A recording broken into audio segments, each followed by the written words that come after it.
আমি আমি একটু আগে এখানে যে নাচ করছে মিনহাজ, ওর নাম কি? শায়ের মিনহাজ। তাকে আমি খুব উৎফুল্লতার সহিত তাকে আমি বললাম যে কি মাইজভান্ডার জমিনে যদি শ্যামা নাও হয়, কোথায় মাইজভান্ডার শ্যামা না হলেও কাঞ্চনপুর শ্যামা হবে। কারণ কাঞ্চনপুরের প্রতি মাইজভান্ডার হুজুর গৌসুল আজম মাইজভান্ডারীর এরকম একটি দয়া আছে, ঠিক কিনা? আমি এই কাঞ্চনপুরে এসে এই কাঞ্চনপুর থেকে হুজুর গৌসুল আজম মাইজভান্ডারীর পরিপূর্ণ মহব্বত নিয়ে গেছি।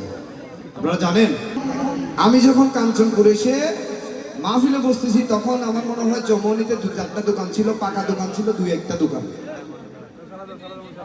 দোকান ছিল। শফি ড্রাইভার মামা আছে, ওনার একটা ভাঙা গাড়ি ছিল ওই সাইডে, এখানে একটা দোকান সারা রাত খোলা থাকতো নাকি।